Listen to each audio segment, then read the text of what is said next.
Hello there, this is Welsh ASMR 82.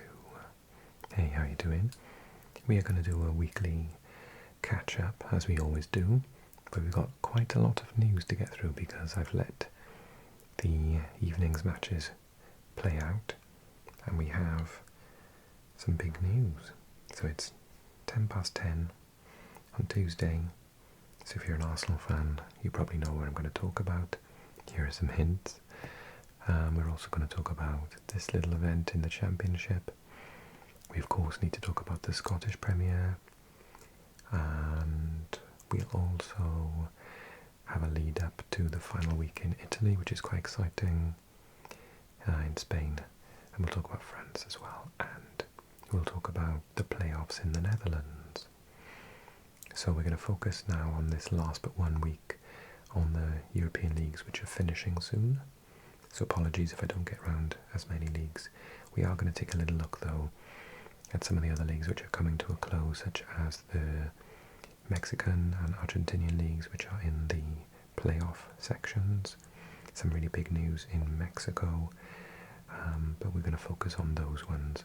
And next week is going to be my last week of the season, of the European season. And then we're going to pivot and focus on the World Cup. I've got loads of stickers, and we're going to do shirts. I'm going to take a look at and review the shirts, and we're going to do a prediction video as well for the World Cup, so that's all coming up after next week. Okay, let's get started then, because we've got lots to get through today. As usual, we'll start off with the Premier League, which has a new champion. Congratulations to Arsenal after an extremely credible draw by Bournemouth, who, I don't know, can they still technically reach the Champions League? Can they beat Liverpool on the last day? Let's have a look at the fixtures. Liverpool are at home to Brentford, so and Bournemouth are away to Nottingham Forest. It's not impossible. Arsenal can relax though against Crystal Palace, because Bournemouth have done them a massive favour with this evening's 2 games here. Spurs could have saved themselves against their big rivals Chelsea, but they couldn't. But they were given a massive help by Newcastle last week. Let's take a look at all these results then. So Friday, Villa thumped Liverpool 4-2 to qualify for the Champions League next year. I think the last week is going to be pretty meaningless apart from one little section of the table. Aston Villa with Rodgers again, 2 from Watkins and McGinn, beating from 2 goals from Van Dijk. Then Salah came out and criticised Slot, so he's having a little swipe at him before he leaves. Man United beat Forest 3-2, goals from Shaw, Cunha and Mbeumo. I read a rumour that they're going to try and sell Mbeumo. I can't see why. I thought he's been very good for them this season. Brentford 2, Crystal Palace 2. Frantic game. I thought, I was watching this, did I think there should be a penalty? Yeah, there was Brennan Johnson, I thought, did enough to get a penalty, and then they ran down the other end and got an equaliser. Everton lost at home to Sunderland 3-1, which was unusual. Brobby, Lafay and Isidore with the goals for the away team. Leeds beat Brighton 1-0, the 96th minute goal from Calvin Lewin. And Wolves and Fulham played out a 1-1 draw. And then, as we said, Newcastle doing Tottenham a lot of favours, beating West Ham 3-1. Voltemade, who's playing in midfield, and then 2 for the upfront Osula. But a stunning goal from Castellanos. First time from outside the box, absolutely wonderful goal. Arsenal then got a 1-0, nearly 1-0 win over Harvard. Well, Havertz with a goal. Apparently he should have been sent off, I haven't watched it. And Bournemouth then drew with Man City, Krupi with the early goal, Haaland with a 95th minute equaliser, but they couldn't score a winner, so they can't now reach the last week and stay in with a chance of winning the league. They have lost the league, definitely. And to be fair, Bournemouth played really, really well by the looks of it. Man City, of course, have won 2 cups this season. This was not exactly a bad season for them, but the rumours circling all of a sudden, even though he's got 1 year left on his contract, is that Pep might go at the end of the year. And even weirder, that they might replace him with Enzo Maresca. I think some rumours are a bit weird. Don't know, Man City fans, let me know what you think. And then Chelsea beating Spurs. Chelsea finally going to win, everyone. Fernandes and Santos. Richarlison with the away goal. For the away team.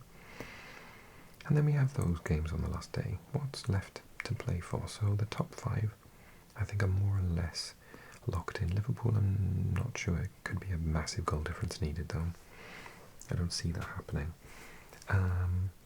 Brighton could potentially finish 6th, but 6th and 7th both make it to the Europa League, right?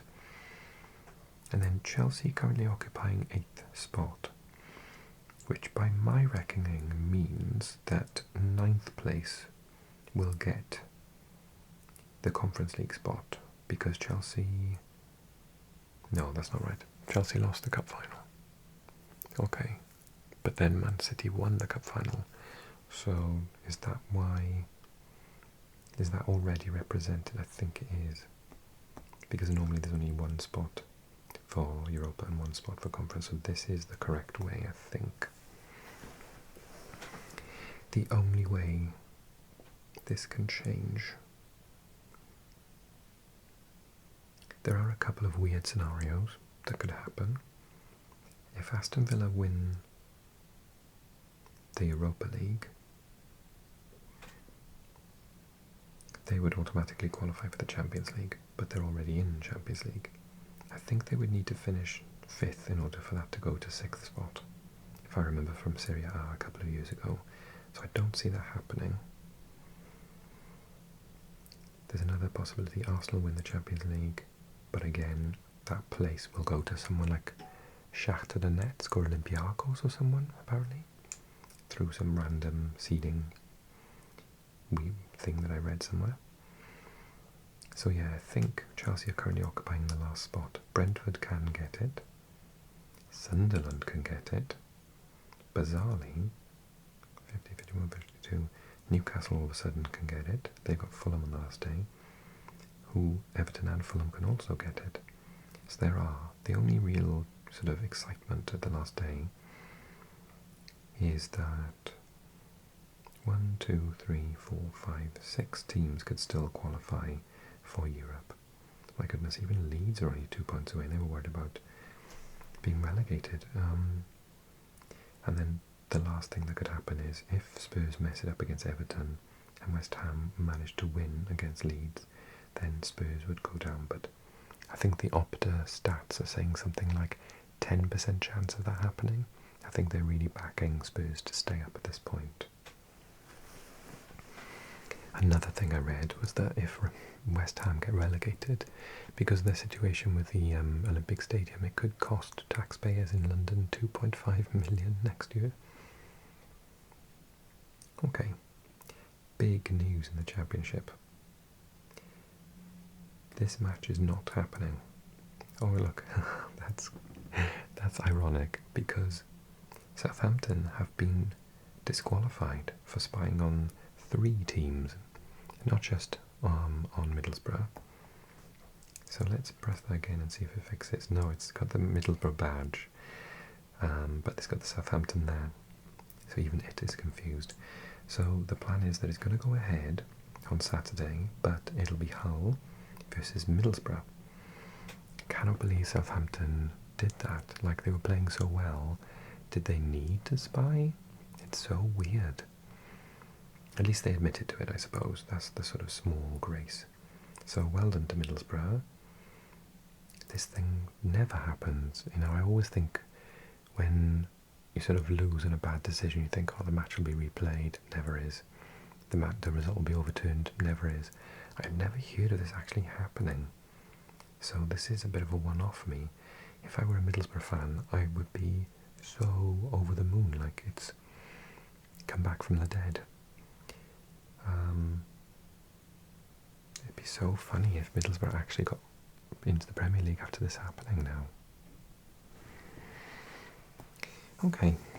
And then we've got the Premiership. Oh dear dear. So Hearts were leading the Championship, the Premiership, for months.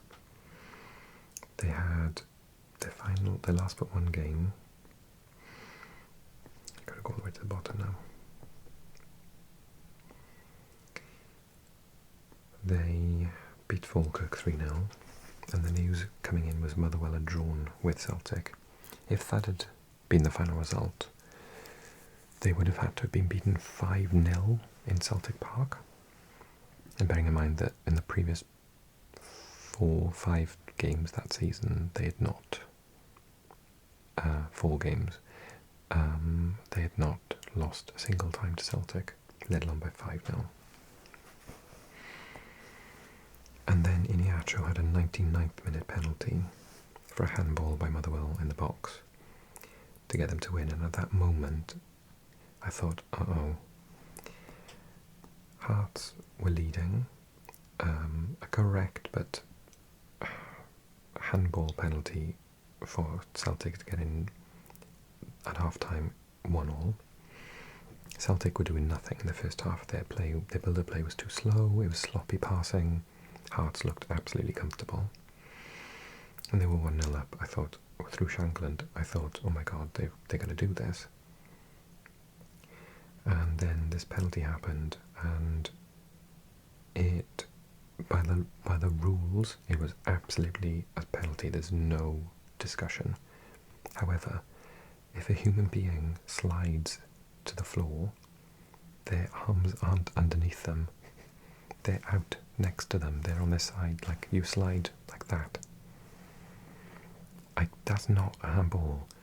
I don't understand why, when I was watching football growing up, a handball was when someone in the box put their hand to the ball to stop it going in, or to stop a pass happening.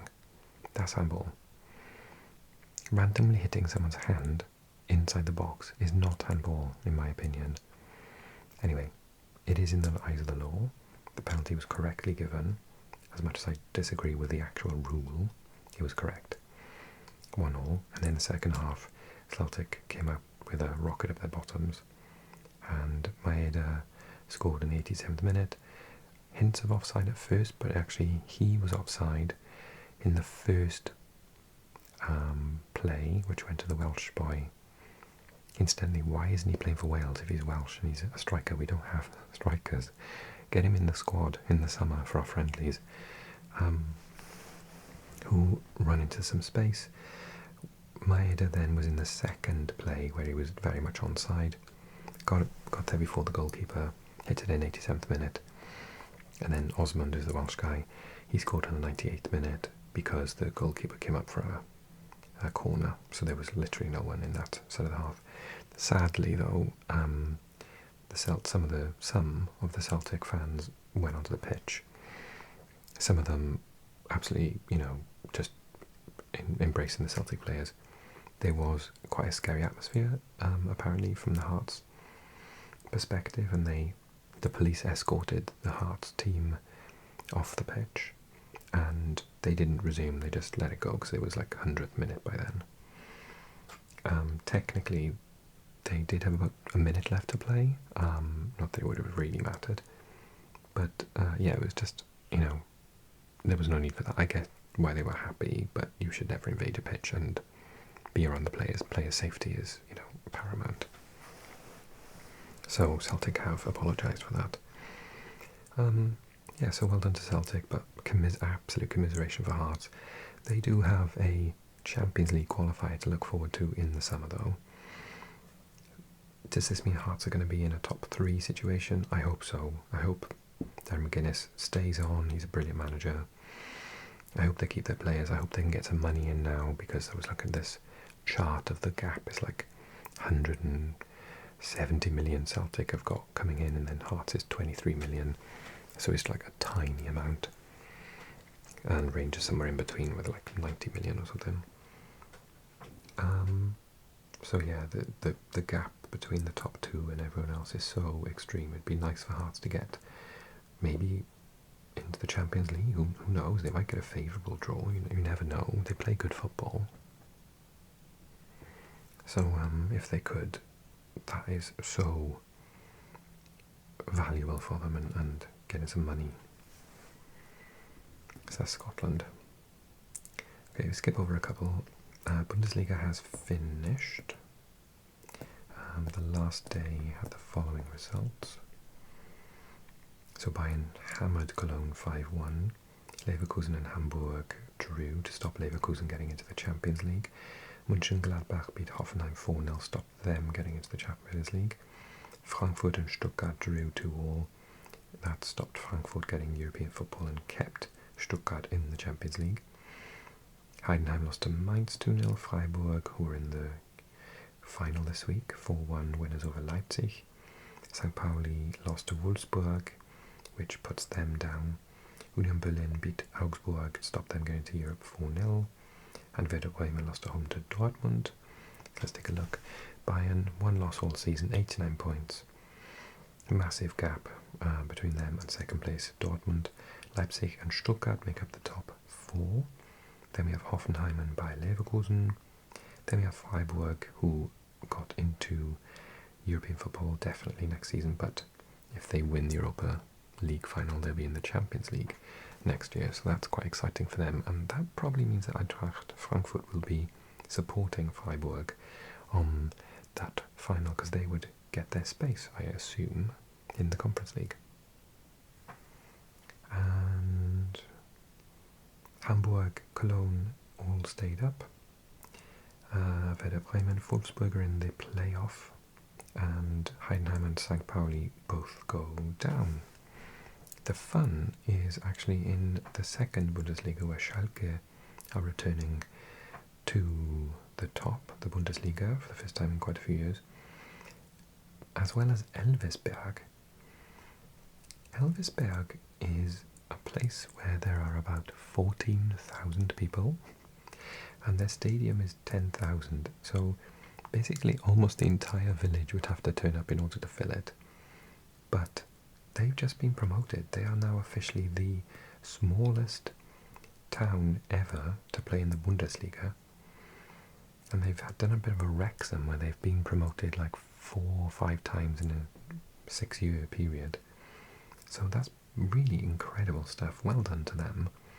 And Paderborn in 3rd spot, so they've got the playoff with, was it Wolfsburg?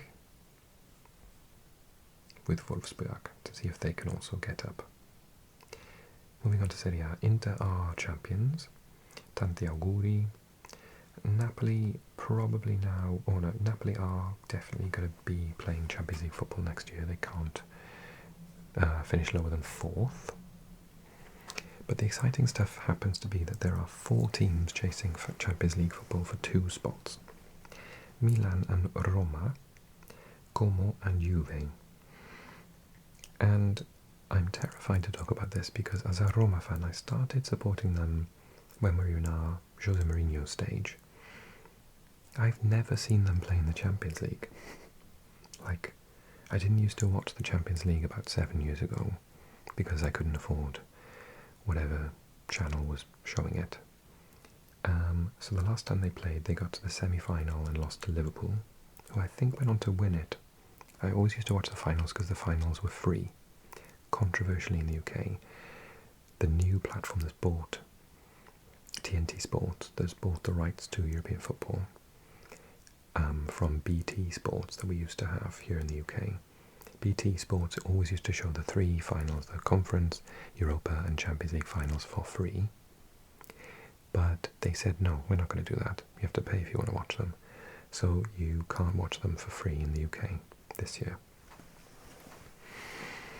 So, are Roma going to do it? Well, they got Hellas Verona next. Verona, on paper, are down by a long way. We do have to play them away from home, so we're going to Verona to play them. But in the last match, they managed to draw at San Siro. Yikes. So if there's one thing that Roma can definitely do is mess this up. But it is in our own hands. We could even finish as high as 2nd to be honest with you. It's crazy thinking about that. 5 weeks ago when we were about 7th.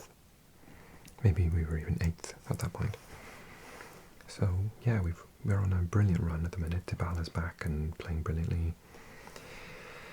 And we won Derby della Capitale. Come to that in a second. So Como beating Parma 1-0 with a goal from Moreno. Milan beat Genoa away with goals from Nkunku, remember him, Chelsea fans.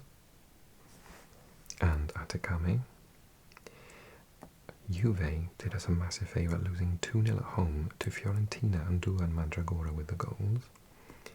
They were all over them, like 26 shots, 9 on target. But man of the match, Fiorentina's David De Gea, remember him, Manchester United fans.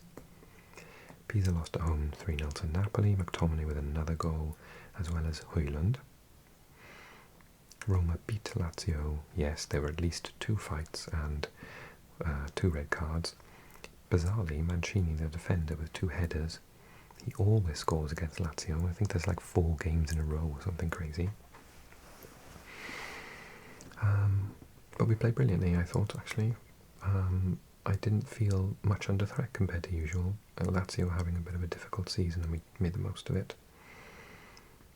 And their fans aren't turning up to their games, so their away end was completely empty. It was bizarre.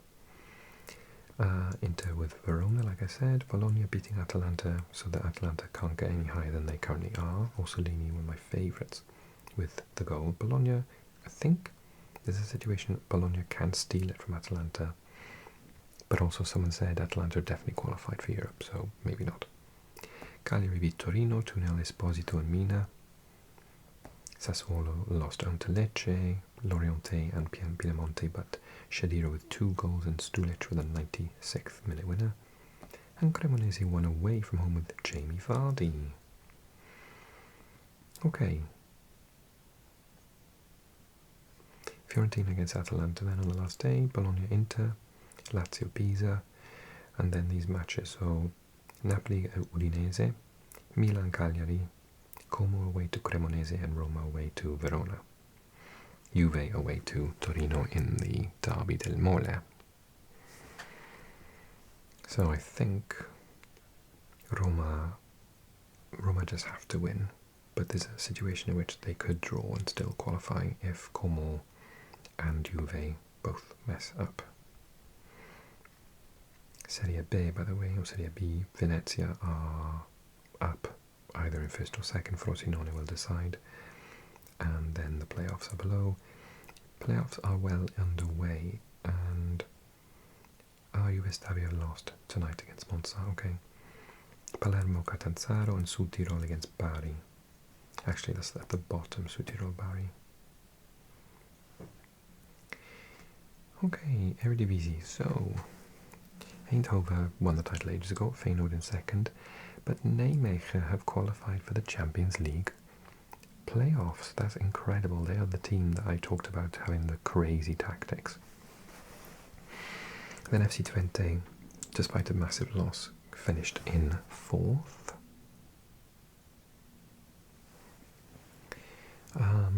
And then that means the playoffs, Alkmaar I think won the cup, so the playoffs are Ajax, Utrecht, Heerenveen and Groningen. And down the bottom, Volendam on the last day went up against Telstar, lost. So they're in the playoff spot. Breda and Heracles are down. So Ajax take on Groningen in the playoffs for the Conference League, and Utrecht take on Heerenveen. If Ajax and Utrecht, the 2 higher placed teams, get into the final, Utrecht has got a sensational home and away win against Ajax this year, if I'm not mistaken. Although the first one was a little bit controversial. I watched it live and there was a little bit of a dodgy decision or 2. So yeah, Ajax will probably not want to face Utrecht because they have such a poor standing against them this season. So that's the interesting playoff situation there. Let's go to Ligue 1, which has finished. Paris Saint-Germain making sure they wrap up the title, but Lens give them a little scare and a good run for their money towards the end. Lille have finished in 3rd and returned to the Champions League. Lyon, talking about returning to the Champions League, despite 2 losses in their last 2 games, have also returned to the Champions League playoffs. Marseille, after a bit of a wobble, with 2 wins on the bounce, are up to 5th, so they get Europa League next year. And Rennes, who haven't been in Europe for ages, one of my favourite clubs in the country, they are in the Conference League next year, resulting in Monaco missing out completely, as well as Strasbourg. And on the bottom, Nice did slip into the relegation spots. They're in the playoff spot. Massive club, huge stadium. Them going down is not quite a Spurs situation, but they're still a very big club. Nantes and Metz are already down. Okay, let's go to La Liga. So Barcelona won the title, as we know, against Real Madrid the other day. Not much exciting can happen in the top 5. Real Betis now confirmed as the 5th Champions League participant for Spain next year, so along with Atletico Madrid, Villarreal and the 2 regular attenders. Celta Vigo, with some good results recently, are up to 6th, so it looks like they will be returning to Europe next year. The big fight is for the last spot. Now, Getafe could actually get 6th and Celta Vigo could drop out. No, they could get 7th. But if Getafe don't beat Osasuna,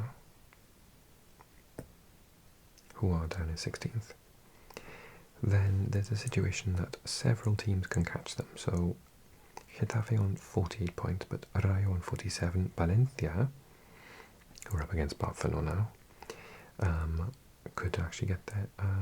Real Sociedad have already qualified for Europe through the Cup, so they are definitely there, but they could also get there, in which case I think it would go to the next team down. Even Athletic Club, technically, but they're against Real Madrid, could also get 48 points. So there's a little bit of a race for that. And then down the bottom, it's between Elche, Osasuna, Levante, and currently Girona. In fact, Girona and Elche have got each other on the last day, so if Elche lose that, then they are down. Mallorca technically aren't relegated, but the situation that would have to happen, they have Real Oviedo next, who went down a while ago. If they beat them, they can get a maximum of 42 points. So they would need Girona to win as well in order for them to stay up. So they need Elche to lose to Girona, and they need to beat Real Oviedo, in which case, no, even then it's not enough. They need Girona to... can they? Is it? Oh, the maths is getting me, actually. So if they get 40, 41, 42, they've got 42 with a much worse goal difference. They need them to win, and they need Osasuna to lose heavily to Getafe. Basically, they're down. And in La Liga 2, Racing Santander and Deportes La Coruña, yay, are back in the top league with the playoffs between Almería, Málaga, Las Palmas and Castellón. Okay, so I'm skipping a couple of leagues today that aren't in their final stages. We're just going to focus on that. River Plate and Belgrano are in the final of the Argentinian, I think this is the Clausura. Oh, and it's on telly, I'll watch it. So River Plate against Belgrano. So River Plate very unsuccessful in the previous, if this is the Clausura, it is the Clausura, no. They're all 0 points. I'm guessing it must be the Apertura. So River Plate beat Rosario Central 1-0 with a goal from Colidio.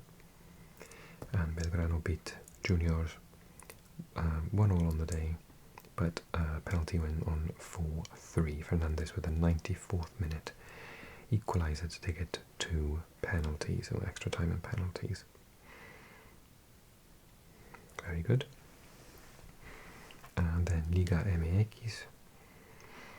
The two of the three capital clubs have made it to the final, and this hasn't happened for Pumas in quite some time, so good luck to them against city rivals Cruz Azul, two of the most popular sides in the country.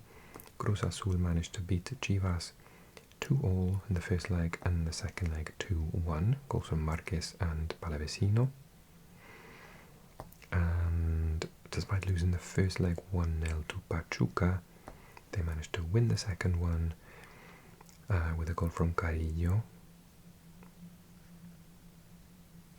and make it to the final, so good luck to both teams. It's going to be a capital winner in Liga MX. Portugal has finished. Despite not losing a single game all season, Benfica finish in 3rd position, shockingly. And Braga are in 4th, so they get back into Europe, despite being 21 points behind Benfica in 3rd. And at the bottom we have Casa Pia, Tondela and Futebol. AVS Futebol Sad. Casa Pia who were chasing European football a couple of seasons ago, are in the relegation spots. Porto are the winners, 6 points ahead of Sporting in 2nd. Both of those get a Champions League spot. I think next season Portugal might be back to 3 Champions League spots, but don't quote me on that. I read it somewhere, but maybe that was if Braga won the semi-final but they lost it. So maybe it's not going to happen. Turkey Super League is finished and Galatasaray get over the line, but only just. They lost their last game. Who was that against? So look. They lost their last game against Kasımpaşa. Have they been relegated? But Fenerbahce could only draw with Eyüpspor. Fred and Atukolu with 2 goals. So that means that they come 2nd and qualify for the playoffs in the Champions League. Galatasaray back automatically into the Champions League next year. Trabzonspor in the Europa and Besiktas have made the Conference League. And going down are, oh no, Antalyaspor, my little club from Turkey. I always play as them. Oh, it's a shame. Kayserispor and Fatih Karagümrük as well. Allsvenskans ongoing. Who has won the craziest league in Europe this year? Ekstraklasa is Lech Poznan, who actually, in the end, win it by 6 points and retain the title.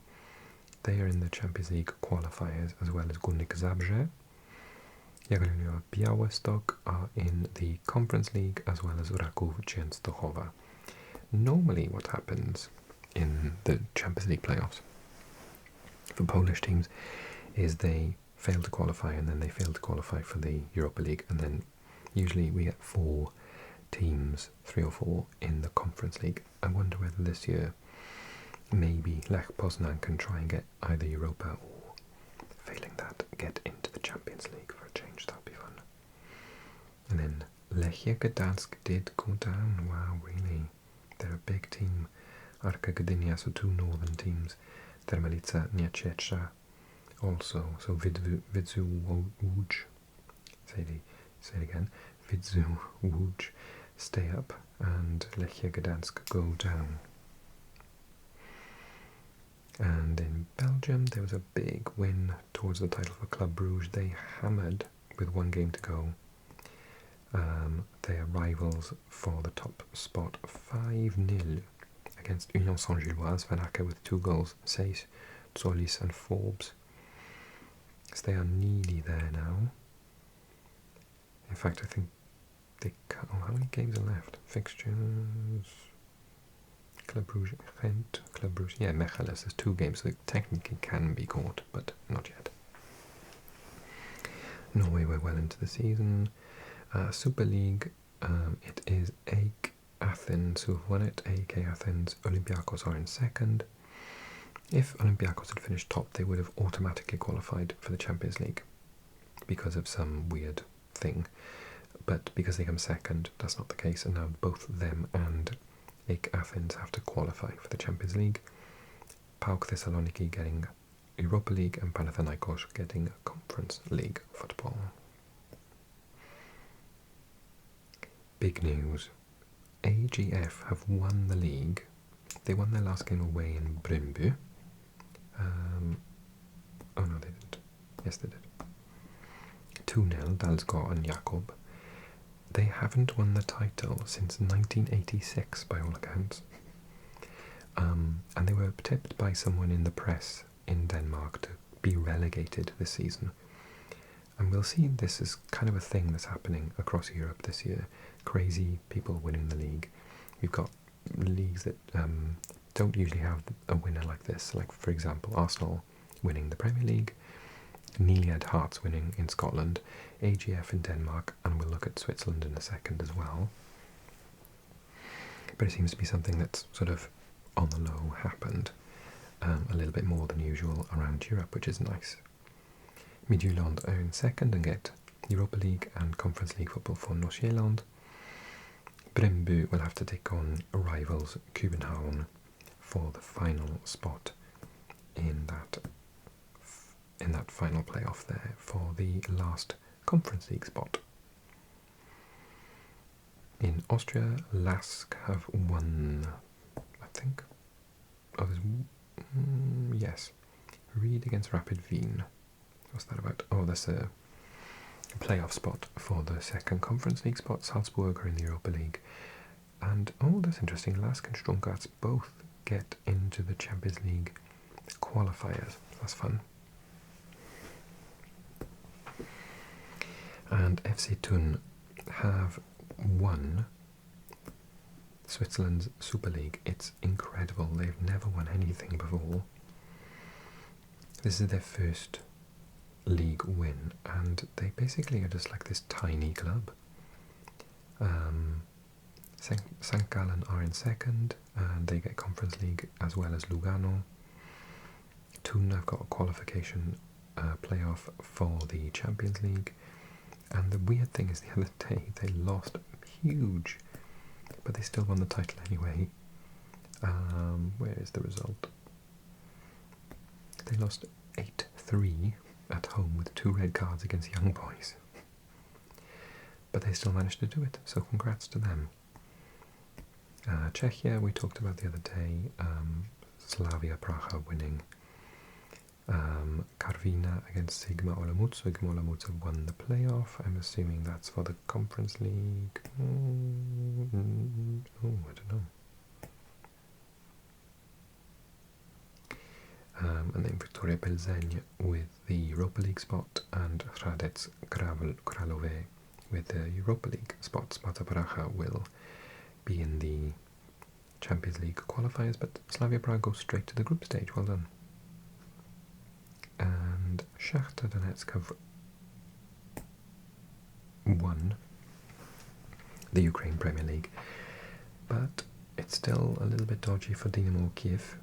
Boris Zhytomyr and Cherkasy look as if they're going to get Conference League spots. But because of this coefficiency thing, Shakhtar Donetsk should normally qualify for the Champions League, but because they are the highest non-qualifier, they are actually going to go straight into the group stage. So they have qualified for the group stage next year. Which is why it's green and not yellow. But only them. If Dynamo Kiev had done it, then they wouldn't have qualified. It wasn't for the league, it was just for the team. And Saudi Pro League then, which is the other one that's finishing soon. 1 game left, and Al Nassr have to draw, and they've won it over Al Hilal for the first time in years. So Ronaldo could win a title, his first title since moving to Saudi Arabia. Al Hilal in second, and Al Ahly all qualifying for the Asian Champions League Elite. Congrats to them. And that's that. Oh, the A-League. Oh yeah, there's a final. Auckland against Sydney in 4 days for the A-League. And that's come about because Auckland beat Adelaide 4-1 over 2 legs.